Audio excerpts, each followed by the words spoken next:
Hola, hoy vamos a estudiar la fotosíntesis.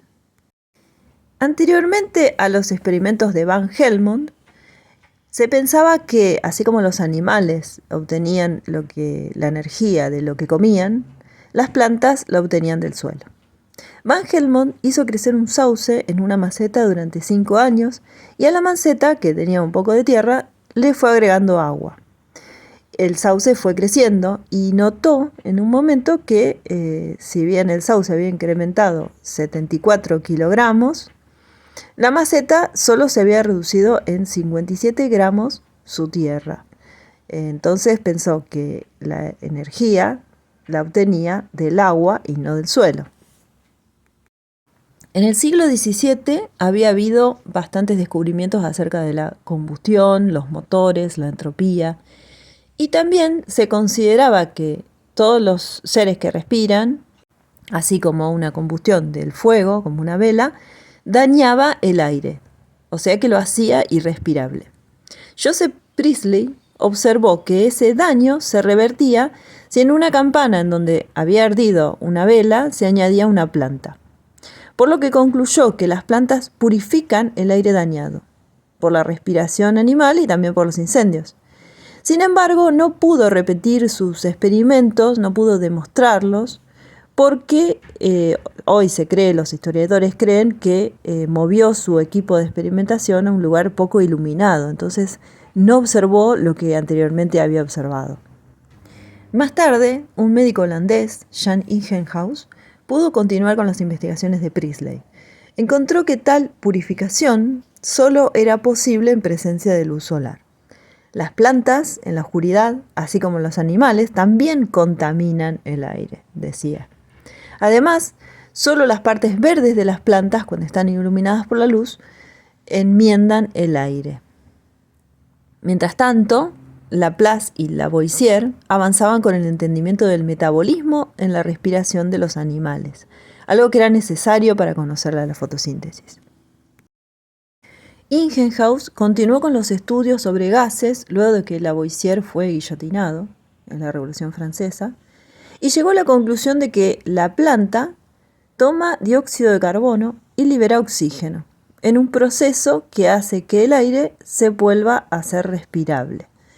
Más adelante relacionaron esto con la respiración de los animales.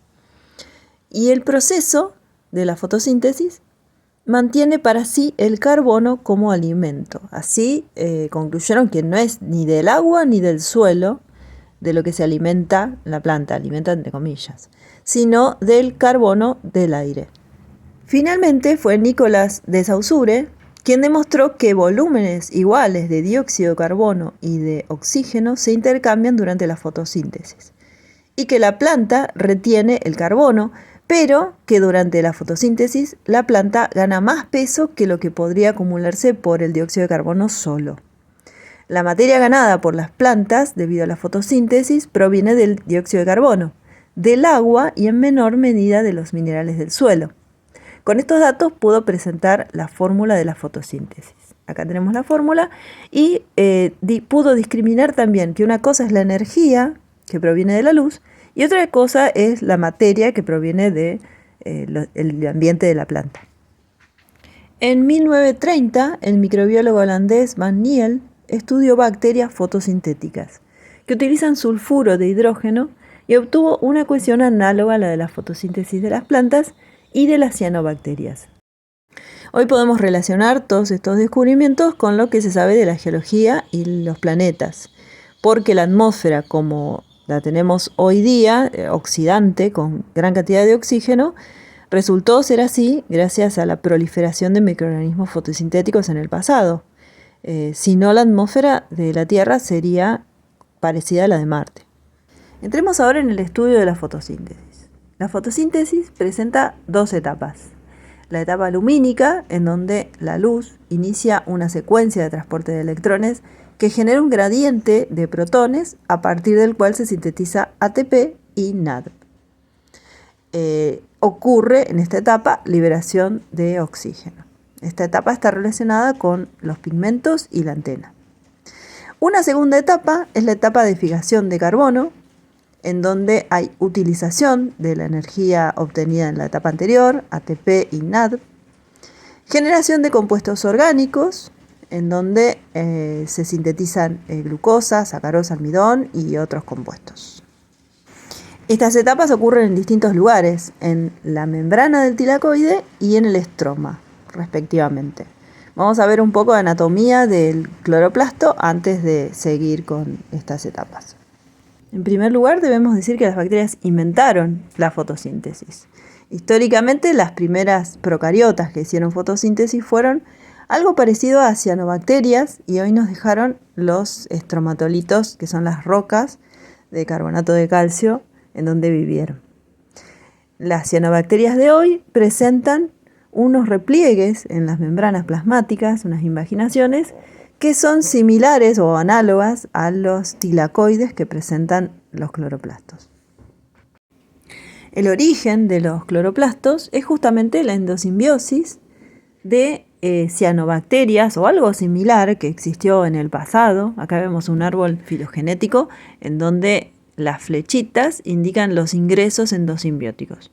En un origen ancestral de los eucariotas ingresaron primero las mitocondrias y luego los cloroplastos. En realidad son diversas endosimbiosis que tienen de fotosintéticos las algas verdes, de ahí las plantas, las algas rojas y las marrones. Son distintos ingresos de cianobacterias. Y esto ocurrió en un pasado ancestral de los eucariotas fotosintéticos. A veces se ha visto que hubo pérdidas de este endosimbionte y pérdida de la capacidad de fotosíntesis. Gracias a la endosimbiosis, los eucariotas pudieron hacer fotosíntesis. Y esta comienza en las membranas de los tilacoides, que son vesículas distribuidas por el interior de los cloroplastos. Las clorofilas aparecen insertas en la membrana, a las que se anclan por la cadena lateral constituida por un resto de fitol y están asociadas a proteínas y otros pigmentos. Acá en la imagen se ve la molécula de clorofila, una clorofila genérica, en donde tienen un anillo de pirrol y también se ve, muy chiquitito ahí negro en el medio, un átomo de magnesio. Según su historia evolutiva, los distintos grupos tienen distintos tipos de clorofila. Estas absorben las longitudes de onda diferentes, aunque suelen reflejar el verde. Acá en esta tabla se ve las variantes químicas de la clorofila y su distribución, en qué dominios o reinos se encuentran. Lo interesante, más que ver las variantes, es que pudo haber una clorofila ancestral y después variantes que fueron ocurriendo a lo largo de la evolución. Acá se ve también que la clorofila A es propia de las plantas y las algas verdes. Cuando uno dice alga es algo muy genérico, puede referirse a las algas verdes, a las algas azules, que son procariotas en realidad. Y después está el enorme reino de los cromistas, que tienen más diversidad, digamos. Vayamos ahora a la fotosíntesis de las plantas, para lo cual mostramos este cloroplasto. La primera es una imagen en microscopía electrónica de transmisión, en donde se ven los tilacoides. Las manchas más oscuras son los tilacoides y se ven los repliegues de la membrana del cloroplasto. La reconstrucción en dibujito sería la que está a la derecha, y ahí vemos un corte de un cloroplasto en donde vemos el estroma, que es, o matriz también se dice, análogamente a las mitocondrias, y el tilacoide, que son estas fichitas como pilas de monedas de membrana, en donde ahí se encuentran embutidos los pigmentos. Cada una de esas monedas serían los grana y están comunicados por membranas también. Y también esto es llamativo, que el cloroplasto en sí tiene una doble capa de membranas, una membrana interna y una membrana externa, así como las mitocondrias. Y eso se cree que es un relicto de su pasado endosimbiótico. Acá en esta imagen vemos a la izquierda lo que observamos al microscopio, que es una célula de Escherichia densa, en donde ahí distinguimos los cloroplastos. Notemos también que si estamos un rato mirando en el microscopio, vamos a ver la ciclosis de los cloroplastos, que empiezan a ser movidos por el citoesqueleto y se mueven alrededor de una vacuola central. Y a la derecha vemos la imagen de microscopía electrónica de transmisión, sin colorear, porque la anterior estaba coloreada. Y ahí se ven mucho mejor las partes del cloroplasto. No se pueden ver por microscopía óptica, porque es muy chiquitito. Nosotros recordemos que en microscopía óptica tenemos el problema que la difracción de la luz hace imposible un aumento superior a 1000.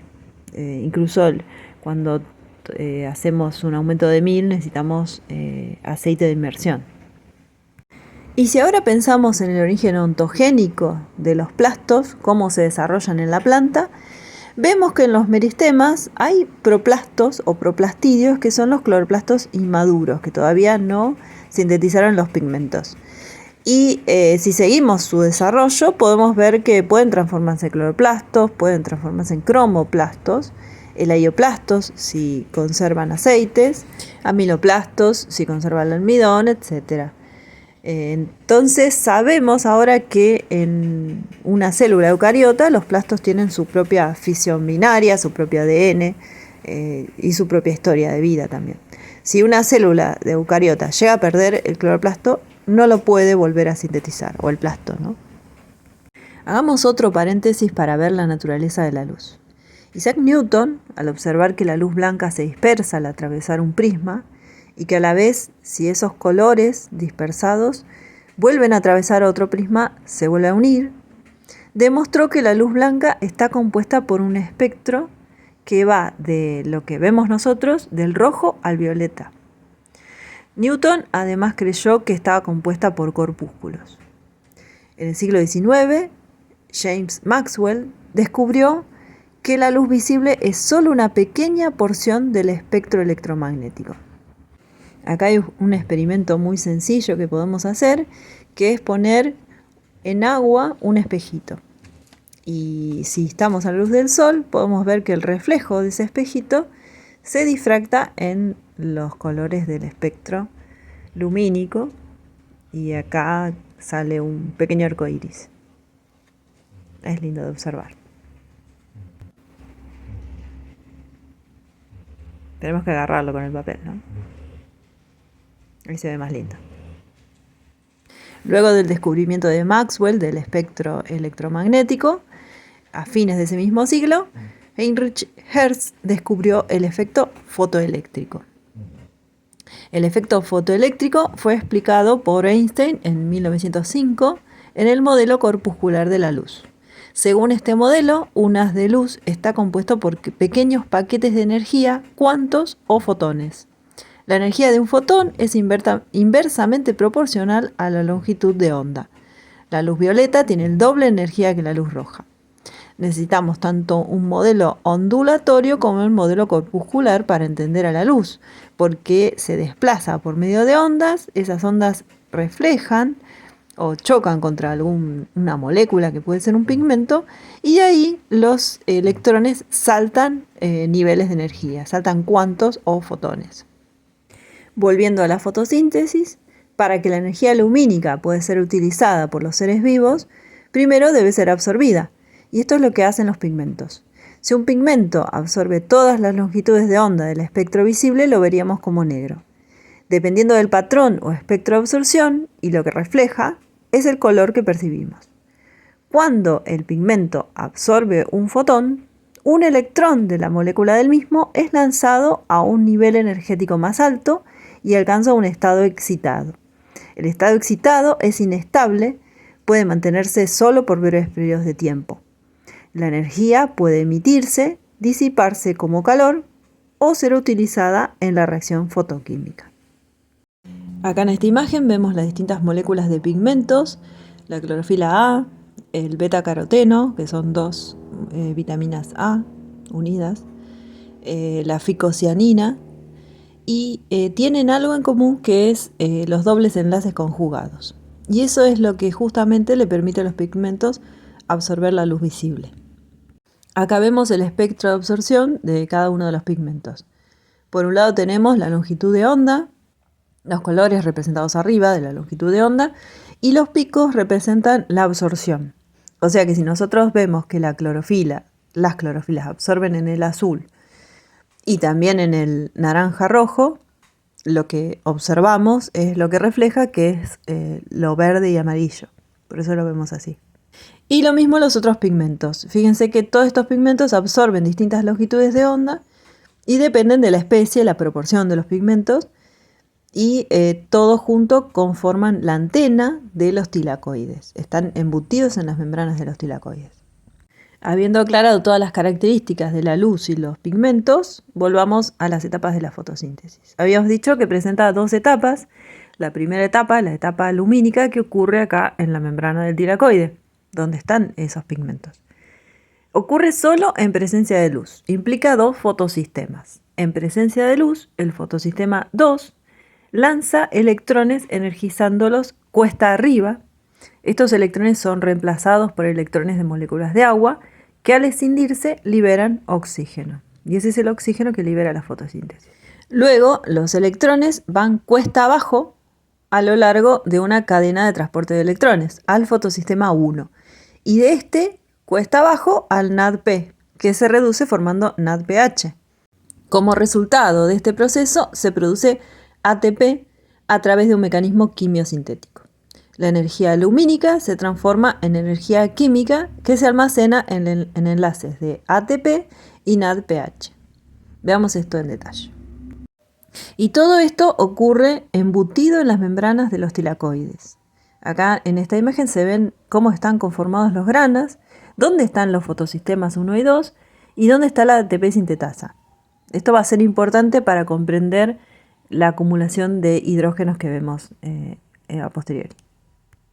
Cada fotosistema contiene alrededor de 200 moléculas de clorofila, además de los pigmentos auxiliares, como los carotenoides y proteínas que habíamos mencionado anteriormente, con los que se constituye la llamada antena. Antena es porque capta la energía lumínica y se excitan los electrones. La antena es un complejo colector de luz. La energía lumínica impacta sobre la antena, en los pigmentos fotosintéticos presentes en las membranas de los tilacoides. La energía se traspasa de una molécula a otra del fotosistema mediante resonancia inducida hasta que alcanza la clorofila A, que forma parte del centro reactivo del fotosistema. Se produce una corriente electrónica, una cadena de transporte de electrones. El fotosistema 2 absorbe luz con longitudes de onda de hasta 680 nanómetros y el fotosistema 1 absorbe luz con longitudes de onda de hasta 700 nanómetros. O sea que es ligeramente diferente cada fotosistema. Los electrones que ceden las clorofilas son repuestos mediante la oxidación de agua, proceso en el cual se genera el oxígeno, que las plantas liberan a la atmósfera. Existen dos variantes de fosforilación: la fosforilación oxigénica o acíclica y la fosforilación anoxigénica, también llamada cíclica. Y esto depende del tránsito que sigan los electrones a través de los fotosistemas. Las consecuencias de seguir un tipo u otro estriban principalmente en la producción o no de NAD y en la liberación o no de oxígeno. Vamos a ver esto. En la fosforilación oxigénica, los fotones inciden sobre el fotosistema 2, excitando y liberando dos electrones, que pasan al primer aceptor de electrones, la feofitina, que es otro de los pigmentos fotosintéticos. Es similar a la clorofila, solo que no tiene magnesio y es un poco más amarronada. Los electrones los repone el dador último de electrones, el dador Z, con los electrones procedentes de la fotólisis del agua en el interior del tilacoide.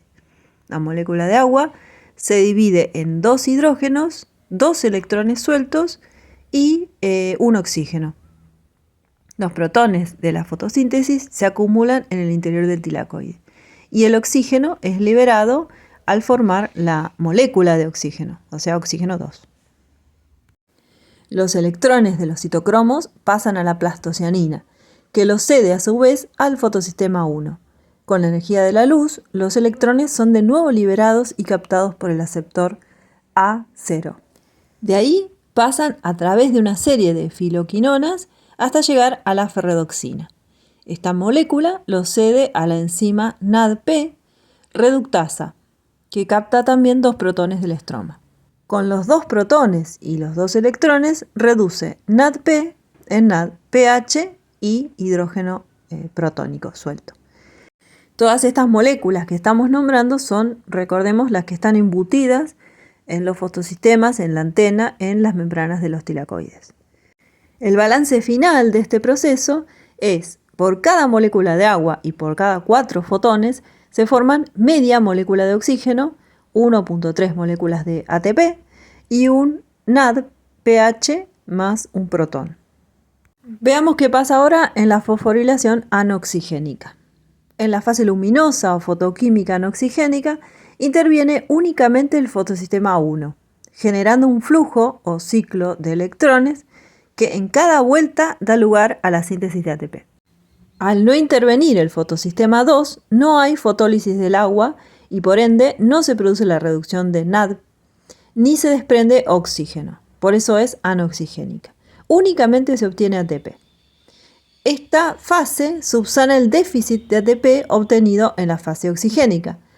Y teniendo en cuenta la longitud de onda con la que opera cada fotosistema, si nosotros iluminamos por encima de 680 nanómetros con esa longitud de onda, solamente va a producirse el proceso anoxigénico. Al incidir los fotones sobre el fotosistema 1, la clorofila P700 libera los electrones que llegan a la ferredoxina, la cual los cede a un citocromo y este a la plastoquinona. La plastoquinona reducida cede los 2 electrones a otro citocromo, seguidamente a la plastocianina y de vuelta al fotosistema 1. Ese es el ciclo. Este flujo de electrones produce una diferencia de potencial en el tilacoide que hace que entren protones al interior. Recordemos que el tilacoide es una bolsita, entonces quedan retenidos los protones dentro de esa bolsita. Las membranas de los tilacoides son impermeables a los protones.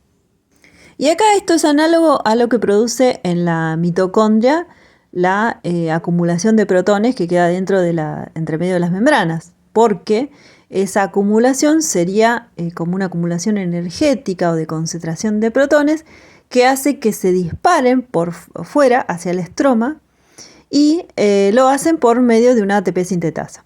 Entonces, al pasar por la ATP sintetasa, fosforila ADP a ATP y ahí se gana ATP. Recién en esta fosforilación se genera suficiente ATP para la siguiente etapa. Ambas fosforilaciones ocurren simultáneamente, o sea que la fosforilación oxigénica y anoxigénica ocurren a la vez en la naturaleza. Acá en esta imagen tenemos una representación tridimensional de las proteínas que forman parte del fotosistema 2. Y esta otra es lo mismo. Acá se entiende mejor dónde está la membrana y cómo están embutidas las distintas proteínas del fotosistema 2. Y ahí también pusieron las reacciones químicas que ocurren. Y esta imagen resume los procesos de los fotosistemas 1 y 2. Fíjense que ahí está donde incide la luz en ambos fotosistemas, donde ocurre la fotólisis del agua, el transporte de electrones, la acumulación de protones y la ATP sintetasa que sintetiza el ATP a partir de los protones que van fluyendo como una cascada en favor del gradiente de concentración. Veamos ahora la etapa de fijación de carbono, que ocurre en la matriz o en el estroma del cloroplasto.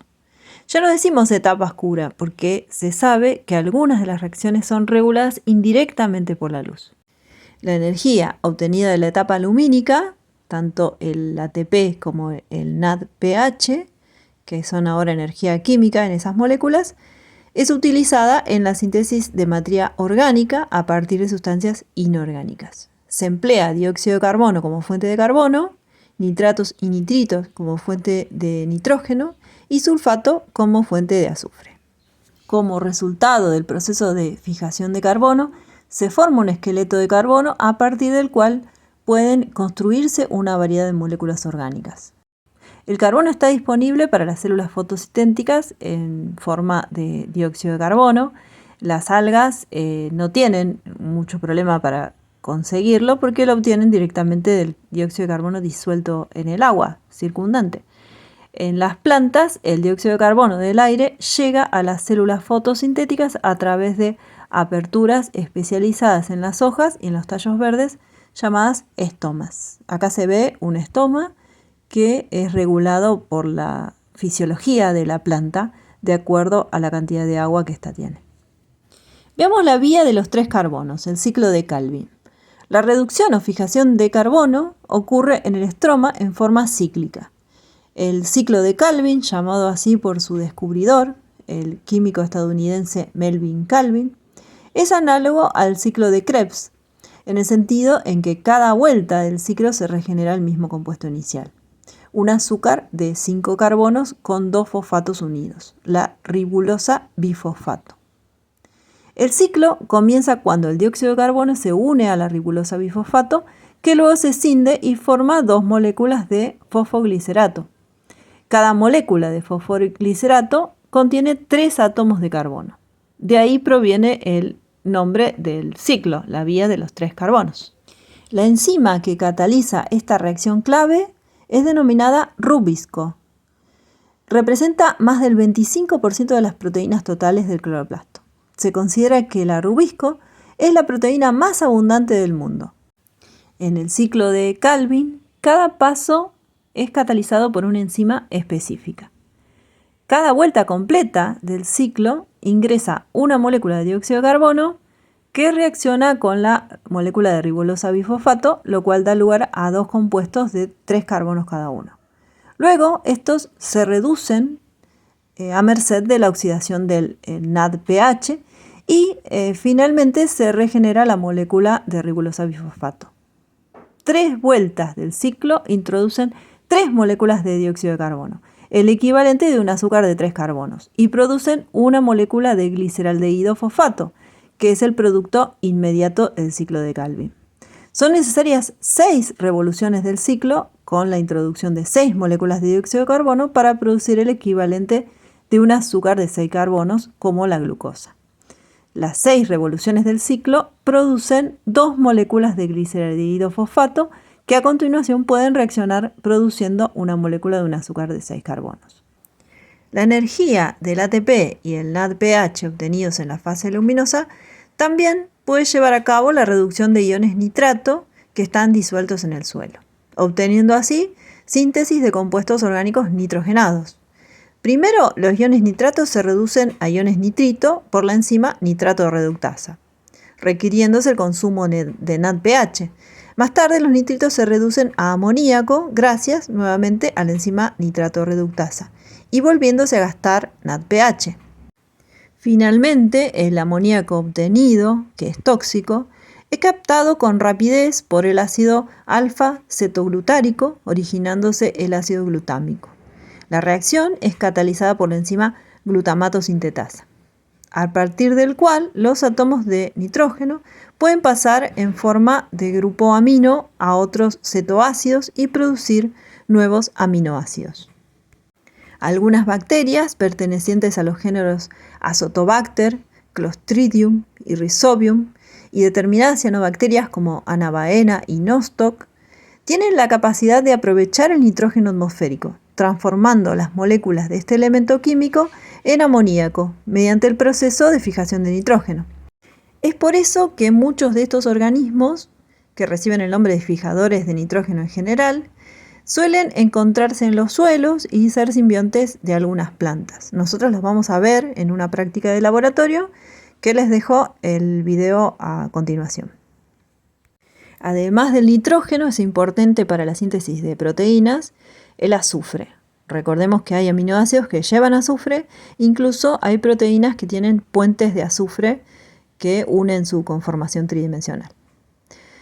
Con la misma energía, el NADP y el ATP de la fase luminosa, el ion sulfato es reducido primero a ion sulfito y luego a sulfuro de hidrógeno. Este compuesto químico, cuando se combina con la acetilcerina, produce el aminoácido cisteína, pasando a formar parte de la materia orgánica celular. Las plantas poseen un mecanismo de control que evita que el ciclo de Calvin degrade inútilmente ATP y NADPH durante la noche, cuando no son sintetizados en las reacciones lumínicas. Algunas enzimas del ciclo, incluida la rubisco, están reguladas en forma indirecta por la luz, a través del pH óptimo de funcionamiento y la concentración de iones de magnesio. o son activadas por un transportador de electrones inducido en la etapa lumínica. Como consecuencia, la luz estimula en forma indirecta el ciclo de Calvin y las reacciones de fijación de carbono son inhibidas en la oscuridad. Veamos ahora qué es la fotorrespiración. Cuando hay suficiente dióxido de carbono, la rubisco lo fija eficientemente integrándolo al ciclo de Calvin. Sin embargo, cuando la concentración de dióxido de carbono en la hoja es baja en relación a la concentración de oxígeno, la rubisco cataliza la reacción de la ribulosa bifosfato con el oxígeno y no con el dióxido de carbono. Esta reacción se ve favorecida con temperaturas altas, superiores a 28 grados. Esta reacción da comienzo a un proceso que ocurre en los peroxisomas y en las mitocondrias, y que se conoce como fotorrespiración, por el que se forman compuestos intermedios que, consumiendo ATP, dan lugar a la producción de dióxido de carbono y agua, o sea, al revés que la fotosíntesis. En condiciones atmosféricas normales, hasta el 25% del carbono fijado durante la fotosíntesis se reoxida a dióxido de carbono durante la fotorrespiración, por lo que este proceso reduce en gran medida la eficiencia fotosintética de las plantas. Veamos ahora variantes de fotosíntesis. Como vimos antes, en la mayoría de las plantas el primer paso de la fijación de carbono es la unión del dióxido de carbono a la ribulosa bifosfato y su entrada en el ciclo de Calvin. Sin embargo, algunas plantas unen primero el dióxido de carbono al fosfoenolpiruvato y se forma un compuesto de 4 carbonos, el ácido oxaloacético, que luego es convertido en malato. Esto ocurre en las células del mesófilo. El malato pasa a niveles más profundos dentro de la hoja y en las células de la vaina, donde pierde un grupo carboxilo y el dióxido de carbono liberado finalmente ingresa en el ciclo de Calvin. Las plantas que utilizan esta vía se denominan plantas C4 o de 4 carbonos, para diferenciarlas de las plantas C3 de 3 carbonos, en las cuales el carbono se une primero a la ribulosa bifosfato y forma el compuesto de 3 carbonos, el fosfoglicerato. Este proceso separa físicamente la captura de dióxido de carbono por parte de la planta en las reacciones del ciclo de Calvin e involucra un gasto de ATP. Entonces podríamos preguntarnos cómo es que evolucionó un mecanismo menos eficiente que el carbono 3. Y bueno, la respuesta es que las plantas carbono 4 han evolucionado en los trópicos y en zonas donde hay alta intensidad lumínica y temperaturas altas, y también restricción de agua. En ciertas condiciones de extrema sequedad, algunas plantas abren los estomas por la noche y los cierran durante el día. Este mecanismo impide la pérdida de agua por transpiración, pero también impide el intercambio gaseoso. Y el intercambio gaseoso es necesario para la fotosíntesis. En muchas plantas de ambientes secos existe una vía metabólica alterna llamada metabolismo ácido de las crasuláceas o fotosíntesis CAM. Este mecanismo se descubrió en las crasuláceas, pero también está presente en las orquídeas, en las bromeliáceas como el ananá y los claveles del aire. En este tipo de plantas, la asimilación de dióxido de carbono ocurre de noche, cuando los estomas están abiertos y la pérdida de transpiración es mínima. El dióxido de carbono reacciona con el fosfoenolpiruvato en una reacción catalizada por la enzima fosfoenolpiruvato carboxidasa y se forma ácido málico, que se almacena en las vacuolas. Durante el día, las vacuolas liberan el ácido málico, que luego es descarboxilado y el dióxido de carbono, así liberado, se integra al ciclo de Calvin. Concluimos con la fotosíntesis. Hasta la próxima.